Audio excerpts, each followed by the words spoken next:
بسم اللہ الرحمن الرحیم۔ السلام علیکم ناظرین آج مرری ہوٹل ایسوسی ایشن کی طرف سے پریس کانفرنس ہوئی۔ انہوں نے جو پاکستانی قوم کے منہ کے اوپر تماچا مارا ہے نا،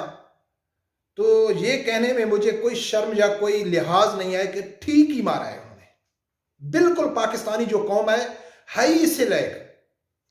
جیسا کہ آپ لوگوں کو معلوم ہے کہ ثانیہ مری کے اوپر سب سے زیادہ جو تنقید ہو رہی ہے وہ انتظامیہ کے اوپر ہو رہی ہے، حکومت کے اوپر ہو رہی ہے، اور اس کے علاوہ جو مری کے مقامی لوگ ہیں یا خاص کر جو ہوٹل بزنس ہے، ہوٹل انڈسٹری ہے، اس کے اوپر زیادہ تنقید ہو رہی ہے۔ تو حکومت والوں بھی پارلیمنٹ میں آ کے انہوں نے بھی اپنی صفائی دے دی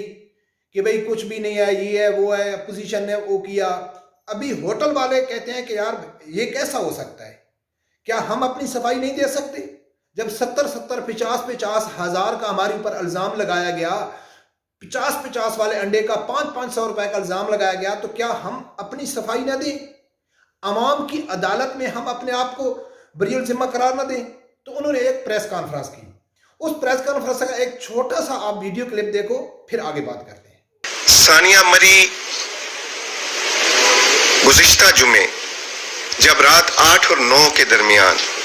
منسٹری انٹیریئر کی طرف سے یہ نوٹیفیکیشن جاری ہوا کہ مری کو آفت زدہ قرار دیا گیا، تو ساتھ ہی within half an hour hotel association مری نے جو سیاح مری کے اندر پھنسے ہوئے تھے یا موجود تھے ان کے لیے رہائشیں فری کر دی اور کھانا فری کر دیا۔ ناظرین آپ لوگوں نے سنا ہے کہ ہوٹل مالکان کیا کہہ رہے ہیں کہ جب حکومت نے یہ اعلان کیا کہ مری آفت زدہ ہو گیا ہے تو ہم نے کھانا اور جو رہائش ہے نا وہ فری کر دی ہے۔ جی ہاں، اس طرح ہی اس نے کہا ہے۔ تو بہت سارے لوگ یہ کہیں گے کہ یار یہ ہوٹل والا جھوٹ بول رہا ہے، یہ ایسے انہوں نے جھوٹ بول رہا ہے۔ نہیں، یہ سچ بول رہا ہے۔ انہوں نے فری کیا، کھانا بھی فری کیا اور رہائش بھی فری کی۔ کس طرح فری کی؟ جس طرح یہ ثانیہ ہوا اور پاکستانی قوم اتنی خوف زدہ ہو گئی، اتنی پریشانی میں چلی گئی، ہر آنکھ اشکبار ہو گئی کہ ہر آدمی رات کو جہاں جہاں بھی تھا پورا کام چھوڑ کے مسجدوں میں چلے گئے اور رب پروردگار سے دعا کرنے لگے کہ یا اللہ جو ہمارے بہن بھائی بچے وہ پھنسے ہوئے ہیں ان کے لیے کوئی ان کی مشکل آسان کرا۔ کہ پوری میڈیا میں دکھایا گیا ہوا ہے کہ پاکستانی قوم انتہائی دکھ اور تکلیف میں گزر رہی ہے، جو سب سے بڑا جھوٹ ہے۔ اور ہاں، یہ ہوٹل مالکان صحیح کہہ رہا تھا کہ ہم نے رہائش بھی فری کر دی اور کھانا بھی فری کر دیا۔ کس طرح؟ جس طرح وزیر اعظم عمران خان صاحب، شیخ رشید، وفات چودھری، ضلع انتظامیہ کشمیر، جتنی بھی انتظامیہ کے ہیڈ ہیں، جو ساری رات بیچارے سردی میں سوئے نہیں، 2 فون کان سے لگا کر گھومتے رہے، پوچھتے رہے، انتظامات کی پوری یعنی کہ مینٹرنگ کرتے رہے، پوچھتے رہے کہ یار کیا ہو گیا، کوئی غریب بچہ مر تو نہیں گیا، کوئی پھنس تو نہیں گیا، ہاں کہیں سے اگر کوئی بھی فون آئے تو ہم کو بتانا، ہم انتظامات پہنچائیں گے۔ عمران خان بیچارہ رات کو سویا نہیں۔ شیخ رشید کا بہت برا حشر تھا، وہ اتنا غمزدہ ہو گیا، اتنا دکھ میں چلا گیا کہ اس کو ہوش بھی نہیں تھا۔ اسی طرح یہ ہوٹل مالکان بھی کہہ رہے ہیں کہ بھئی ہم نے سب کچھ فری کر دیا۔ ناظرین یہ کیوں کہہ رہا ہے؟ یقین کر کے مجھے بہت زیادہ دکھ ہوتا ہے، بہت زیادہ تکلیف ہوتی ہے کہ جس طرح اس ہوٹل مالکان نے عوام کے اوپر، کیوں کہ سب سے بڑی سپریم عوام ہوتی ہے، جو بزنس کمیونٹی ہے وہ بھی عوام کے ورکر کی وجہ سے بزنس بنتے ہیں، جتنے سیاستدان ہیں وہ بھی عوام کی وجہ سے عوام کے ووٹ لے کے جاتے ہیں۔ تو یہ سب کے سامنے سب کے سب ٹی وی میں آ کے اپنی صفائی کس کو دیتے ہیں؟ آپ کو دیتے ہیں اور مجھے دیتے ہیں، اور ہم ان کی باتوں کے اوپر یقین کرتے ہیں۔ عمران خان صاحب کہتا ہے کہ ساؤتھ کوریا میں کشتی ڈوبتی ہے، اس کا وزیر اعظم استعفیٰ دے دیتا ہے۔ بالکل عمران خان صاحب دے دیتا ہے، کیونکہ وہ ایک غیرت مند وزیر اعظم تھا، وہ غیرت مند لیڈر تھے۔ معلوم نہیں، آپ خود ہی کہتے ہیں کہ وہ کشتی ڈوبنے میں وزیر اعظم کی کوئی غلطی نہیں ہے، اس کا کوئی قصور نہیں ہے، لیکن پھر بھی وہ ایک غیرت مند تھا، اس نے استعفیٰ دیا۔ لیکن ہمارے لیڈر، ہمارے حکمران،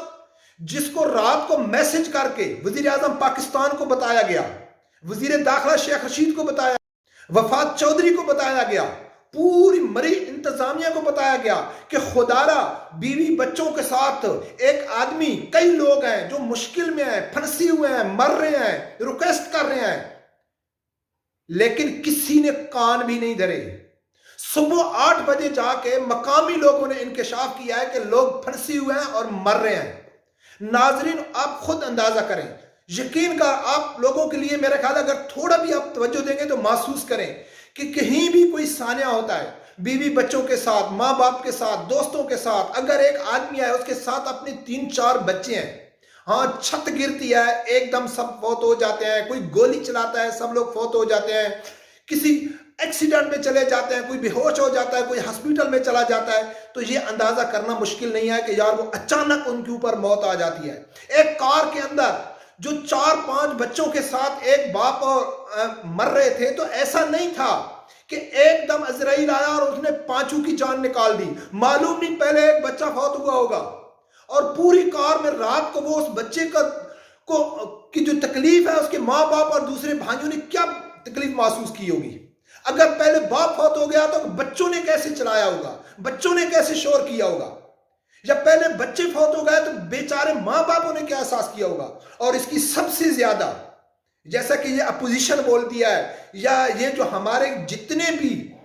ایک ملازم پیشہ میڈیا حضرات ہے، پاکستان کی بربادی کا پورا ذمہ دار پاکستان کی الیکٹرانک کے میڈیا کے صحافی ہیں جو صرف ڈیوٹی کر رہے ہیں، ان کو انصاف سے کام لینے کی ان کے پاس جرت اور وہ نہیں ہے۔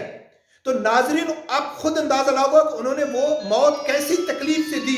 تو ناظرین کتنی مشکل گھڑی ان کے اوپر ہوگی، کتنی تکلیف ہوگی، کیا ہوئے گا، کتنے سانحات ہوئے۔ سانحہ صحیحوال ہوا، عمران خان صاحب نے کہا تھا میں قطر سے واپس آ کے سب سے پہلے پولیس والوں کو اپنے ہاتھ سے لٹکاؤں گا، کہاں گئے؟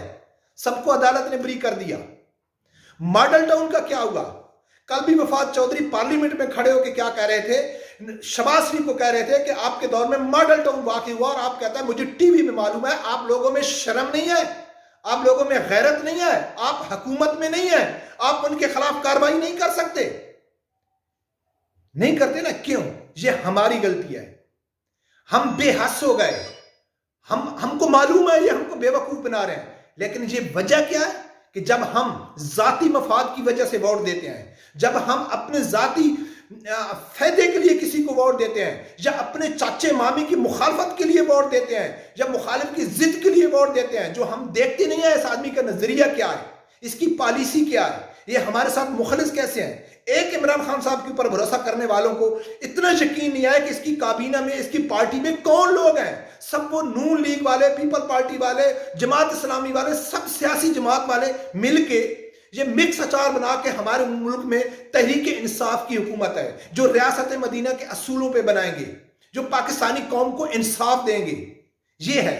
کل کی خبر ہے کہ الیکشن کمیشن نے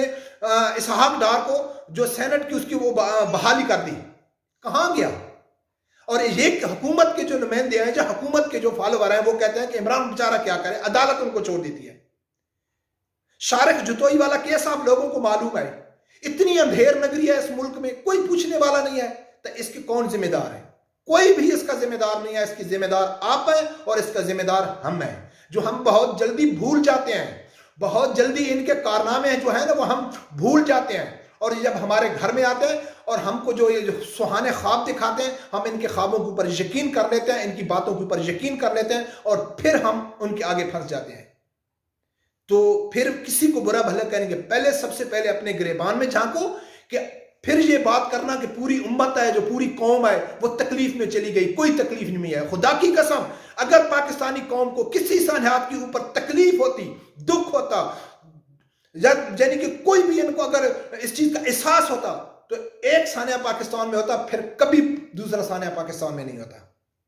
اور یہ سب ٹوپی ڈرامہ ہوتا ہے کہ کوئی بھی سانحات ہو گیا، کمیٹی بنا دی گئی، نوٹس لے لیا گیا، انکوائری رپورٹ آ گئی، فلاں فلاں ہے، بس بات ختم ہو گئی، اور آگے والا جو سانحہ آتا ہے اس کے لیے تیاریاں شروع ہو جاتی ہیں، اس کے لیے منصوبے بندی شروع ہو جاتی ہے، اور ہم بھی آرام سے سو جاتے ہیں۔ تو ناظرین ایسے چینج نہیں آئے گا، آپ کو چننا ہوگا، آپ کو فیصلہ کرنا ہوگا کہ پاکستان میں کون ہے صحیح لوگ جو واقعہ پاکستان میں چینج لا سکتے ہیں، واقعہ پاکستان کی عوام کا وہ درد رکھتے ہیں، ان کے پاس حل بھی ہے، لیکن ہم دیکھنے ہی نہیں چاہتے، ہم ان کو لانا ہی نہیں چاہتے، تو پھر ان کو برا بھلا کہنے کی کیا ضرورت ہے؟ تو میں یہی لاسٹ میں کہوں گا کہ رب پروردگار ہر آدمی کو حق سچ سننے کی اور اس کے ساتھ کھڑے ہونے کی توفیق عطا فرمائے.